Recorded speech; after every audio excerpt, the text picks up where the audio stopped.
माहेरखेडा येथील एका कांद्याच्या शेतावर गोरेगाव पोलिसांचा छापा टाकून 84,000ची गांजाची झाडे जप्त करण्यात आली आहे। या प्रकरणी माहेरखेडा येथील एका शेतकऱ्यांवर गुन्हा दाखल करण्यात आला आहे। पोलिसांनी आरोपीला अटक केली असून पुढील तपास गोरेगाव पोलीस ठाण्याचे सहाय्यक पोलीस निरीक्षक विनोद झळके करीत आहेत। सेनगाव तालुक्यातील गोरेगाव पोलीस ठाणे हद्दीतील माहेरखेडा येथे एका शेतकऱ्याने चक्क आपल्या कांद्याच्या शेतात गांजाची लागवड केली असल्याची गोपनीय माहिती गोरेगाव पोलिसांना मिळाली होती।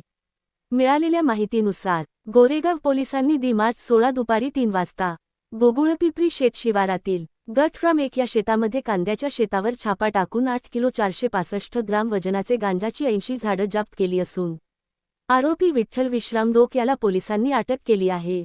आरोपीच्या शेतातून 84,000ची गांजाची झाडं असा मुद्देमाल पोलिसांनी जप्त केला आहे। सदरची कारवाई गोरेगाव पोलीस ठाण्याचे सहाय्यक पोलीस निरीक्षक विनोद झळके, पोलीस उपनिरीक्षक नितेश लेनगुळे, गोरेगाव मंडळाधिकारी तलाठी यांनी केली आहे, तर पुढील तपास सहाय्यक पोलीस निरीक्षक विनोद झळके करीत आहेत।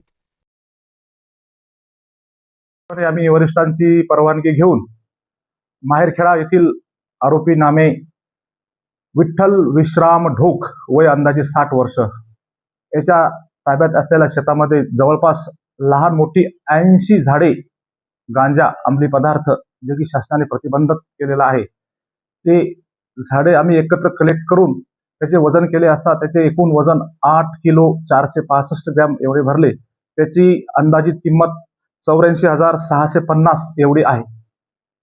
आरोपीस आज रोजी माननीय कोर्टात हजर करून आरोपीकडून सदर गुन्ह्यामध्ये ही लागवड करण्यासाठी बिया कुठून आणलेल्या आहेत, त्याचप्रमाणे हे गांजाचे जोपासना केल्यानंतर हा माल कोणाला विकणार होता, त्याच्यामध्ये आणखी काही साथीदार आरोपी आहेत का, या सर्व बाबीवर सखोल तपास करण्यासाठी आरोपीला हजर करून माननीय न्यायालयाकडून PCR घेत आहोत।